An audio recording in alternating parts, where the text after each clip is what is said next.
Assalamualaikum warahmatullahi wabarakatuh. Perkenalkan, nama saya Prastopan Hidayat Muiz dari jurusan Sistem Informasi. Di sini saya akan membahas dua algoritma pengurutan merge sort dan counting sort.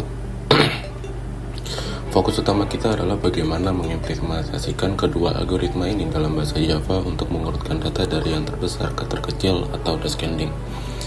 Kita akan membahas dua hal untuk setiap algoritma. Yang pertama, implementasi program Java-nya. Yang kedua, analisis kerja dari algoritma tersebut. Kita mulai dengan yang pertama, yaitu merge sort. Adalah algoritma pengurutan yang menggunakan strategi divide and conquer. Ada tiga langkah utama. Yang pertama, memecah array utama menjadi sub-array bagian kiri dan kanan secara terus-menerus hingga setiap sub-array hanya berisi satu elemen. Yang kedua, conquer. Ini adalah langkah rekursif di mana mengurutkan setiap sub-array tersebut. Yang terakhir, combine. Ini adalah inti dari algoritma menggabungkan kembali sub-array yang sudah terurut tadi menjadi satu array utuh yang terurut. Sekarang kita lihat kodenya. Di sini memiliki dua fungsi utama, sort and merge. Fungsi sort bertanggung jawab untuk proses divide secara rekursif. Ia akan memanggil dirinya sendiri untuk bagian kiri dan kanan array. Yang kemudian fungsi merge adalah tempat logika combine terjadi. Disinilah letak kunci untuk pengurutan descending. Pada baris ini, saat menggunakan dua array sementara, L untuk kiri, R untuk kanan, kita membandingkan elemennya karena kita ingin urutan descending. Mengecek apakah elemen di array kiri lebih besar atau sama dengan elemen di array kanan. Jika iya, kita ambil elemen dari array kiri tersebut dan masukkan ke array utama. Jika tidak, ambil elemen dari array kanan. Dengan logika ini, elemen yang lebih besar akan selalu ditempatkan lebih dulu di array hasil. Selanjutnya, analisis kinerja. Kompleksitas waktu. Merge sort memiliki kompleksitas waktu n log n. Ini sangat konsisten baik dalam skenario best case, average case maupun worst case. Kinerjanya tetap O n log n. Ini karena algoritma akan selalu membagi O log n dan menggabungkan O dengan n seluruh data. Kompleksitas ruang atau space complexity, kelemahannya adalah di sini. Merge sort membutuhkan ruang tambahan sebesar 0 n untuk membuat array sementara L dan R selama proses penggabungan.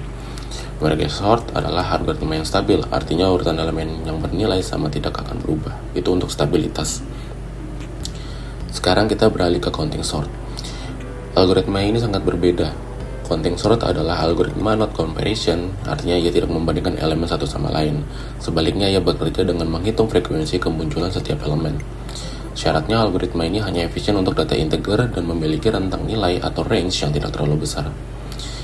Langkahnya adalah yang pertama ada cari nilai maksimum dari data, lalu buat count array hitungan baru dengan ukuran max plus 1. Yang ketiga, hitung frekuensi setiap elemen di data asli dan simpan di count array. Yang terakhir, susun kembali array utama berdasarkan data frekuensi di count array tersebut. Lalu bagaimana implementasinya di Java? Pertama, mencari nilai max. Kedua, kita membuat count array dan menghitung frekuensi setiap elemen setiap di baris ini ya.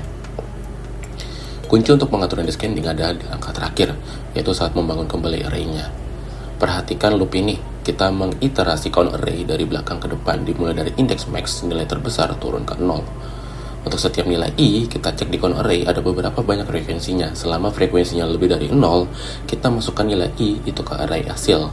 Lalu kita kurangi hitungannya. Ini memastikan bahwa nilai terbesar akan dimasukkan terlebih dahulu, diikuti nilai yang lebih kecil dengan time complexity 0 n plus k, space complexity OK, stabilitas tidak stabil pada implementasi ini. Bagaimana analisis kerjanya? Untuk kompleksitas waktu di counting sort, ini tetap menggunakan rumus O dalam kurung n plus k. Di sini n adalah jumlah elemen dan k adalah rentang nilainya dari 0 sampai max.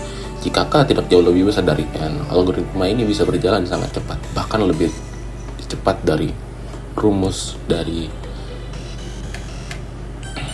merge sort sendiri, yaitu O dalam kurung n log n. Lalu kompleksitas ruang, rumusnya O dalam kurung K, ini adalah kelemahannya. Butuh memori tambahan sebesar rentang nilainya Jika punya data 10 angka, tapi rentangnya 0 sampai 1 miliar, kita butuh array count dengan 1 miliar elemen yang sangat tidak efisien. Untuk stabilitasnya, implementasi sederhana ini tidak bersifat tidak stabil. Jadi kesimpulannya, kita bandingin keduanya. Untuk merge sort adalah algoritma general purpose serbaguna yang sangat andal. Kinerjanya dengan rumus O dalam kurung n log n konsisten di semua kondisi tapi butuh memori tambahan, yaitu dengan rumus O dalam kurung n. Kemudian untuk counting sort sendiri adalah algoritma spesialis. Kinerjanya sangat cepat dengan rumus dalam kurung O dalam kurung n plus k untuk kasus yang tepat, yaitu data integer dengan rentang K yang kecil namun kinerja buruk jika rentang datanya sangat besar. Pemilihan algoritma sangat bergantung pada karakteristik data yang akan kita urutkan. Jadi, menurut kesimpulan saya pribadi, dari semua yang saya sebutkan di atas, bahwa untuk merge sort sendiri adalah sebuah metode untuk sorting yang serbaguna, tapi dia butuh konsisten di semua kondisi dan perlu membayar tambahan. Dan counting sort itu untuk algoritma spesialis, kinerjanya cepat untuk data yang lebih sedikit ketimbang untuk data yang besar. Oke, sekian presentasi dari saya mengenai implementasi dan analisis dari kedua metode tersebut. Kurang lebihnya saya minta maaf. Wassalamualaikum warahmatullahi wabarakatuh.